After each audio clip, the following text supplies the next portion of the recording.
Gold trusted gold buyers మీరు తాకట్టు పెట్టిన బంగారాన్ని విడిపించి ఈ రోజు ఉన్న మార్కెట్ ధరకు కొనబడను. నమస్కారం, వెల్కమ్ టు ఐ డ్రీమ్. ధర్మ మార్గం విత్ విజిత కార్యక్రమానికి స్వాగతం.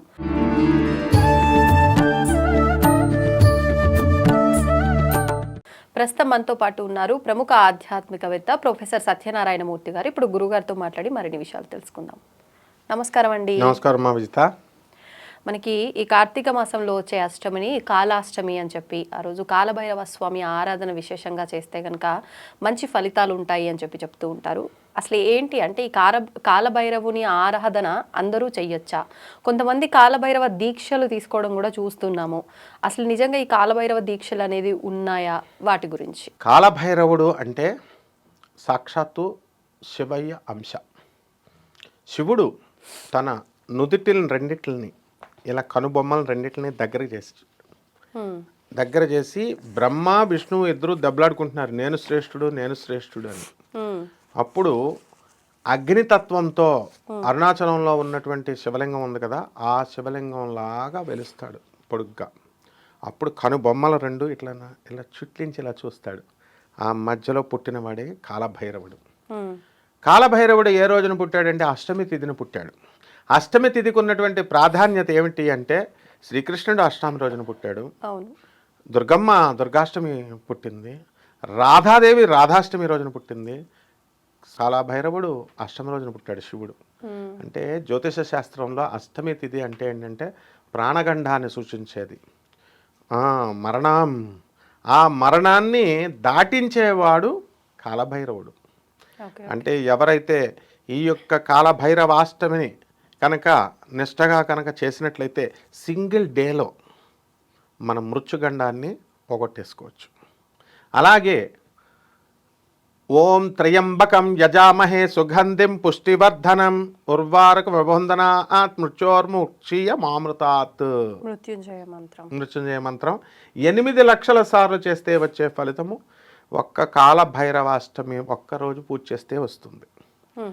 అలాగే 8 సంవత్సరాల పాటు దసరా నవరాత్రులు చేస్తే వచ్చేటటువంటి ఫలితము ఒక్క కాలభైరవాష్టమి రోజున చేస్తే వస్తుంది. ఎలా? మనము కాలభైరవాష్టమి రోజున మనం ఏం చేస్తామంటే ఒక బూడిద గుమ్మడికాయని తీసుకుంటాం, దీన్ని కూష్మాండము అంటాము. కూష్మాండ దేవతలు ఎవరు? ప్రథమం శైలపుత్రీతి, ద్వితీయం బ్రహ్మచారిణి, తృతీయం చంద్రఘంటేతి, ఆ కూష్మాండేతి చతుర్థకం. కూష్మాండము అంటే నవదుర్గల్లో ఒక రూపము. అలాగే యజమాని యొక్క శ్రేయస్సును కోరుకునేటటువంటి స్వభావము ఈ యొక్క కూష్మాండ దేవతల్లో ఉంటుంది. అందుకనే కాలభైరాష్టమిని అందరూ చేయొచ్చు. బూడిద గుమ్మడికాయ తీసుకోవాలా, ఇలా నిలువుగా ఇలా కొయ్యాలి, ఇలా అడ్డంగా ఇలా కొయ్యాలి, పొడిగా అడ్డంగా కోసి దాంట్లో ఉన్న గుంజు తీసేసి కేవలం నువ్వుల నూనెను మాత్రమే పొయ్యాలి. నిండుగా హాఫ్ వరకు అంటే రెండిట్లోనా గురుజీ? ఒక దాంట్లో వేసి ఒక దీపం పెట్టి మామూలుగా స్వామి వారికి అఖండ దీపంలా పెడతాం. అఖండ దీపం అంటే ఒక దీపం వేస్తాము. మామూలుగా మనం ఇంట్లో పూజ చేసుకునేది కాబట్టి 2 దీపాలు వేసుకొని దీన్ని ఆగ్నేయ దిశలో కనుక ఈ కూష్మాండ దీపాన్ని వెలిగించినట్లయితే ఎటువంటి వాస్తు దోషాలున్నా హరిస్తుంది, ఎటువంటి ప్రాణగండాలున్నా హరిస్తుంది. ముఖ్యంగా నైరుతి మూలంలో ప్రాణగండాలు ఉంటాయి. అందువల్లనే నైరుతి వైపు పల్లంగా ఉన్న నైరుతి మీద బిల్డింగ్ వేసిన నైరుతి యొక్క దిక్కున ఇమీడియట్ మనిషి మరణిస్తాడు. అటువంటి మరణదోషాన్ని కూడా తీసేటటువంటి వాడు కాలభైరవుడు. ఆయన పేరులోనే ఉంది. కాల అంటే టైం. ఆ టైంని ఏం చేస్తాడు? ఆయన ఫినిష్ చేస్తాడు, కంట్రోల్లోకి తీసుకుంటాడు. అన్కంట్రోలబుల్ ఎనర్జీగా మారి కాలాన్ని ఇచ్చేస్తాడు. ఇప్పుడుంది భైరవ పదంలో ఉన్నది ఏంటంటే మనకి 18 శక్తిపీఠాలు, 52 శక్తిపీఠాలు, 108 శక్తిపీఠాలుగా వెలిసినాయి కదా సతీదేవి శరీరంతో.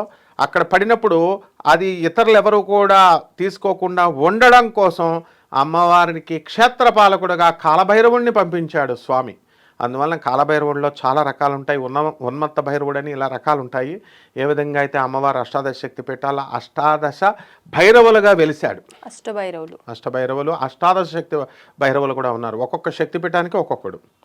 ఆ విధంగా ఈ కాలభైరాష్టమి రోజున ఏం చేయాలంటే భక్తులు ఎవరైతే అప్పుల బాధలో ఉన్నారో ఏమండి అనారోగ్య సమస్యలతో ఉన్నామండి, ప్రాణాంతక రోగాలు వచ్చినాయండి, ఏమండి ఆయన ఎవరో వరంగల్ దగ్గర ఆయుర్వేద మందులు ఇస్తున్నారండి పిల్లలు పుట్టట్లేదని, లేకపోతే ఇక్కడెవరో రోగాలకు పక్షపాతానికి కేరళ వైద్యం ఇస్తున్నారండి అని ఎక్కడికి వెళ్ళవసరం లేదు. కాలభైరవుడిని నమ్ముకోవడం, మెడికేషన్ ప్రాపర్ డాక్టర్ దగ్గర మెడికేషన్ తీసుకోవాలి. అందువలన అంటే ఈ మామూలుగా అల్లోపతి మనకి ఇప్పుడు స్టూడెంట్స్ అంతా చదువుతున్నారు, కష్టపడి ఎంబీబీఎస్ 5.5 సంవత్సరాలు 3 సంవత్సరాలు masters degree post graduate degree అలా ఆ వైద్యాలని నిష్ణాతులైనటువంటి డాక్టర్లు, అలాగే ఆయుర్వేదం, అలాగే యునాని, అలాగే ఏదో ఒకటి నిష్ణానత ఉన్న చోట క్వాలిఫైడ్ వాళ్ళ దగ్గరికి వెళ్ళి ప్రాపర్ మెడికేషన్ తీసుకున్నట్లయితే, దాంతోపాటు ఈ కాలభైరవాష్టమి జపాన్ని మంత్ర జపాన్ని చేసినట్లయితే ప్రాణం రోగం తగ్గకపోతే నన్ను అడగండి. అందువలన కాలభైరవాష్టమి రోజున ఏం చేయాలి? ఆయన ఆ కాలభైరవుడు ఎక్కడున్నాడు? క్షేత్రపాలకుడుగా కాశీలో ఉన్నాడు. కాశీలో ఆయనకు మందుబాట్లు పెట్టేవారు ఇదివరకు, ఇప్పుడు తీసేశారు అమెండ్మెంట్స్. ఇంతకుముందు ఏం చేసేవారు అంటే సివిలైజేషన్ ప్రాంతీయ ఆచారమా? ప్రాంతీయ ఆచారమే. అంటే అక్కడ ప్రజలు గౌహతి, అస్సాం, కలకత్తా ఇటువంటి ప్రాంతాలు కొంచెం ట్రైబల్ ఏరియాస్, అన్డెవలప్డ్ ఏరియాస్ కదా అప్పట్లో వచ్చేది. మరి ఎందుకు లేదు ఇప్పుడు?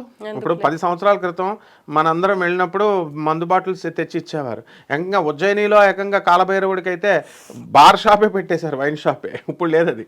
సో ఇలాగా తొలగించారు. అంటే మనము ఏవి కూడా మసాలా స్పైసెస్ ఇలాంటివి ఏమి అవసరం లేదు. నైవేద్యము దద్దోజనము, పాయసాన్నము, వడళ్ళు అలాంటి నైవేద్యాలన్నీ కూడా పెట్టి, కాలభైరవుడికి నీలి రంగు పుష్పాలు ఇష్టం. శంకు నీల పువ్వులు అంటాం కదా, శంఖం పువ్వులు అంటాం. అలాగే మనము ఈ యొక్క బ్లూ డ్రెస్ వేసుకొని చేయాలి. అలాగే దీక్ష చేసేవారా లేదంటే దీక్ష కాదు, ఆ రోజు పూజ చేసేవాళ్ళు. గ్రీన్ అండ్ బ్లాక్ కి ప్రతీక బ్లూ, బ్రౌన్, బ్లూ, బ్లాక్ ఈ 3 గ్రహాలకి కంట్రోల్. రాహువు శనిల్ని కంట్రోల్ చేసేవాడు కాలభైరవుడు. ఇకపోతే మీరు అన్నట్టు దీక్ష దగ్గరికి వద్దాం. కాలభైరవ దీక్ష అనేది ప్రాచీన కాలం నుంచి ఉంది. అంటే శివదీక్ష ఏదైనా సరే ఒక పట్టుదలతో చేసేదాన్ని దీక్ష అంటాం. మనం పెట్టుకున్నవే ఇవన్నీ కూడా. సో ఆ కాలభైరవాష్టమి దీక్ష ఎవరు తీసుకోవాలంటే, ఇక ఎవరూ లేర్రా బాబు ఇంకా ఆఖరిలో ఇంకా నాకు అనేదా శరణం నాస్తిత్వమేవ శరణం మమ తస్మాత్ కారుణ్య భావేన రక్ష రక్ష మహేశ్వర అంటూ నాకు ఈ రోగం ముదిరిపోయింది, లేకపోతే నాకు అప్పుల బాధ బాగా ముదిరిపోయింది, మా ఆవిడకి ఎన్ని కౌన్సిలింగ్ ఇప్పించినా సరే నన్ను తంతుంది అని తీవ్ర స్థితిలో కేసెస్ ఉన్నప్పుడు వాళ్ళు ఈ దీక్షను చేసుకోవాలి. అంటే ఇంకా సమస్య చాలా కాలం నుంచి అసలు ఇబ్బంది పెడుతూనే ఉంది, విముక్తి లేదు అనుకున్నప్పుడు అల్టిమేటం అది. అంటే ఫైనల్ చిన్న చిన్న దేవుళ్ళు, చిన్న చిన్న వాళ్ళు సరిపోతారు. ఈయన అత్యంత ఉత్కృష్టమైనటువంటి స్థాయి అన్నమాట. అంటే ఎక్సైటెడ్ స్టేజ్ లో ఉన్నటువంటి దేవుడు. అందరూ అంటే ఇప్పుడు విష్ణుమూర్తి, బ్రహ్మ, శివుడు వీళ్ళందరూ కూడా గ్రౌండ్ స్టేట్ దేవుళ్ళు అంటాం. వీళ్ళు ఎక్సైటెడ్ స్టేట్ అంటాం. అలాగే పార్వతీదేవి ఉంది, గ్రౌండ్ స్టేజ్ దేవత. ఆమెనే సాగదీస్తే, ఎనుమను సాగదీస్తే ఏమొస్తుంది? Excited stage. అప్పుడు దశమహావిద్యలు పుట్టింది, కాళి, తార, త్రిపుర భైరవి. అలా ఈయన కూడా మన భైరవుడు కూడా కాలభైరవుడు, వీరభద్రుడు వీళ్ళంతా ఎక్సైటెడ్ స్టేజ్ శివుడు అవతారాలు. కాబట్టి ఎట్టి పరిస్థితుల్లో కంటికి రెప్పలా కాపాడుకుంటాడు. కాశీలో ఎవరికైతే మరణం ఉందో వాళ్ళకు మోక్షాన్ని ఇచ్చేది కాలభైరవుడు. కాలభైరవుడిని కొత్తవాల్ అంటారు, పోలీస్ కమిషనర్ కాశీకి. కొత్తవాల్ అంటే కమిషనర్, పోలీస్ కమిషనర్. అందువలన కాశీలో ఎవరైతే ఆత్మలు చనిపోతాయో వాళ్ళకి మోక్షం ఇస్తాడు. అలాగే బయట చచ్చిపోయినటువంటి వాళ్ళు పాపాత్మలు కూడా ప్రేతాత్మలైపోయి వాళ్ళ కాశీ నగరంలో కూడా ఇక్కడ ఎంట్రీ లేకపోతే శివుణ్ణి చూస్తే మోక్షం వస్తుంది అనుకునేటటువంటి ప్రేతాత్మలకు దయతలిచి ఇచ్చేటటువంటి వాడు కాలభైరవుడు. అంత కరుణామయుడు, పైకి కనబడ్డు, రౌద్ర రూపంలో కోపంగా ఉన్నట్టు ఉంటాడు అనమాట. అందువలన ఎవరైతే ఈ కాలభైరాష్టమి చదువుకొని ఓం కాలభైరవాయ నమః చాలు, ఓం నమస్తే అస్తు భగవన్ విశ్వేశ్వరాయ మహాదేవాయ త్ర్యంబకాయ త్రిపురాంతకాయ త్రికాగ్నికాలాయ కాలాగ్నిరుద్రాయ నీలకంఠాయ మృత్యుంజయాయ సర్వేశ్వరాయ సదాశివాయ శ్రీమన్మహాదేవాయ నమః అంటూ కాలభైరవుడికి నీళ్లతో కానీ, పంచామృతాలతో కానీ, లేకపోతే విభూతితో కానీ అభిషేకం కనుక చేసుకున్నట్లయితే కాలభైరవుడు ఖుష్ అయిపోయి మనకి మోక్షాన్ని ఇస్తాడు. ఈ చిన్న చిన్న ప్రాబ్లమ్స్ కారాగృహాల్లో ఉన్నటువంటి వాళ్ళని బయటికి తీసుకొచ్చేస్తాడు. ఇప్పుడు ఈ కాలభైరవ ఆరాధన చేసే వ్యక్తులు కొంచెం ఉగ్ర రూపంగా, అంటే ఉగ్ర స్వభావం కలిగి ఉంటారు అని చెప్పి అంటూ ఉంటారు, నిజమా గురుజీ? అది కాదు. అంటే మనం చేసే దేవతను బట్టి మనకి ఆ ఫీలింగ్ వస్తుంది. ఓకే. ఇప్పుడు లక్ష్మీదేవి ఉందండి, ఏ పటాల్లో చూసినా నవ్వుతూ విజితమ్మలాగా ఇలా నవ్వుతూ కమలపాపు పట్టుకొని ఉంటుంది, చూడగానే సున్నితం అనుకుంటాం. సరస్వతీదేవి అంతే, పార్వతీదేవి అంతే.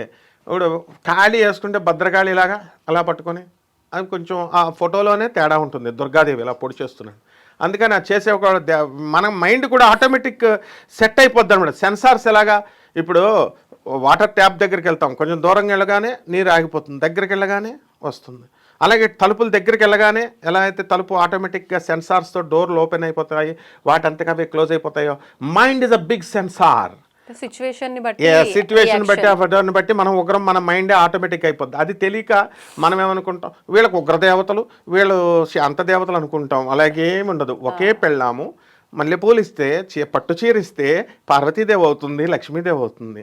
అలా ఇవ్వకుండా వీడు ఆమెకి చీర పట్టుకెళ్ళి మందు బాటలు పట్టుకెళ్తే శాంతి ఇస్తుంది, కానీ ఆమెకి ఏం పట్టుకెళ్ళకుండా వీడు ఒక్కడే బయట తాగేసి మందు బాటలు తెస్తే ఖాళీ అవుతుంది. అంటే సిచ్యువేషన్ సేమ్ పెళ్ళాం. అలాగే ఇక్కడ కూడా సేమ్ దేవత. అందువలన మైండ్ ఆటోమేటిక్గా ఓహో ఓం హ్రీం ఐం హ్రీం క్లీం చాముండాయ విచ్చే చాముండే జ్వల జ్వల ప్రజ్వల ప్రజ్వల ఇట్లా చదువుతాం. ఇది మంత్రం ఉందా? మంత్రం. ఓం నమో భగవతే విచిత్ర వీర హనుమతే ప్రళయకాల ప్రజ్వలనాయ ప్రతాప వజ్రదేహాయ అంజనీ గర్భ సంభూతాయ ప్రగణ విక్రమ అనగానే ఆంజనేయ స్వామి, కానీ ఉగ్ర ఆంజనేయ స్వామి, పంచముఖ ఆంజనేయ స్వామి, ఏకాదశముఖ ఆంజనేయ స్వామి, ఇలా మనం అనుకుంటాం. ఓం నమ శివాయే దానికి ప్రణమాక్షరి మంత్రం అంతా కూడా, పంచాక్షరి మంత్రం అంతా కూడా కాలభైరవుడి మంత్రమే, శివుడి మంత్రమే. శివుడిది ఏదైనా సరే ఓం నమ శివాయ అనేటటువంటి దాంతో కూడా చేయొచ్చు. ఓం కాలభైరవాయ నమః, ఇప్పుడు ఓం నమో నారాయణాయతో చేయొచ్చు అమ్మ విష్ణుమూర్తిని. వెంకటేశ్వరుని తిరుమల టిటిడి దేవస్థానం ఏం పెట్టింది? ఓం నమో వెంకటేశాయ అని పెట్టారు. అన్నవరం వెళ్తాం, ఓం నమో సత్యదేవాయ అని పెట్టాం. ఇలా విష్ణువే ఫైనల్ మంత్రం ఓం నమో నారాయణ నుంచే వచ్చింది. అలాగే ఓం నమ శివాయ అనేది మెయిన్ బీజం, ఇది సీడ్. దాని నుంచి వచ్చిందే ఓం వీరభద్రాయ నమః, ఓం కాలభైరవాయ నమః, ఓం మహాకాళాయ నమః, ఇదంతా. కాబట్టి అందరూ చేసుకోవచ్చు. ఆయన సాత్వికమైన దేవుడు. దేవుళ్ళో ఉగ్రదేవతలు సత్వదేవతలను ఉండరు. God entity is one. మనం చేసేదాన్ని బట్టి ఆటోమేటిక్గా మన మైండ్ ఏంటంటే సెన్సార్ లాగా దానంతగా అది సెట్ అయిపోయి ఆటోమేటిక్గా ఉగ్రత్వం అనేది వచ్చినట్టుగా అనిపిస్తుంది తప్ప మనం ఆ దేవతలు ఉగ్రదేవతలు కాదు. ధన్యవాదాలు గురూజీ. ధన్యవాదాలు.